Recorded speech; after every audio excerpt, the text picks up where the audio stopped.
hard to see, but there's a couple little fish right there in our little stream. Got some exciting plans today. We are putting all of the beehives, well, the deeps, out today. I'm going to put them around. You can see Derek out there behind the big tree pile, which we need to mulch. And we're setting up the 2 spots for the 2 beehives. Okay, so there's not a lot of flowers as you look around. We've got a few dandelions and some little purple ones, but not a lot of diversity. So we went ahead and broadcast a bunch of mixes of wildflowers. So we have pollinator blend, it's a hummingbird one. There's a lot of crossover. Some sunny area, shade area. And I stuck them on the bales just to remind us what we did. They're not in the bales. But we did do some Shasta daisies, some poppies. I think that one's snapdragon. And zinnias, more poppies there, on the back row. Since they are starting to sprout, the little wheat seeds that are inside them, figured that it's pretty close to being ready for seeds. Here's a first look at the hives. Ladies and gentlemen, I present to you the Bee Hives, the apiary at Fernsby. So here we've got 2 Langstroth hives we've just set up. Underneath at the bottom we've got some cardboard for some weed suppression.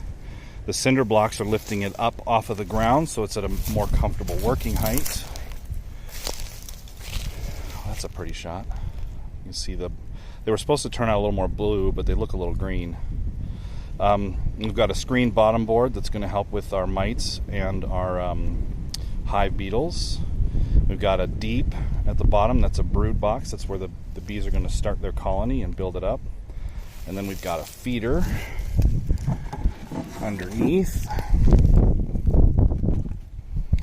That when we get the bees, we're going to fill that with a sugar syrup solution to feed them and give them a good head start so they can build comb.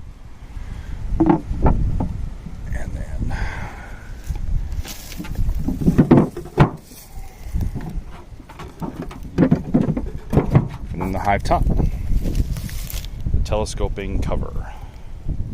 That's the setup. So this one we're going to call Topaz, and the queen's name will be Topaz. Just having some fun with some colors, some names. And then this one over here is the same thing, and that one's going to be called Team Citrine, Queen Citrine. And then we get some wind here, so we've got, this is north and northwest facing, so we've got a good windbreak here from the cedar trees and the tall oaks and walnuts that are going to be providing it with nice storm wind break. And then here's facing west and southwest, so we've got more windbreak there. Our south windbreak here is this big brush pile. We're going to have kind of stay here for a little while longer, and that's going to be our prevailing windbreak.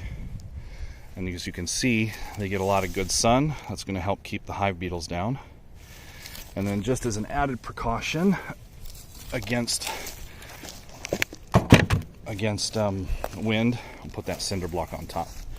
That'll keep everything nice and stable. Turn that. There we go.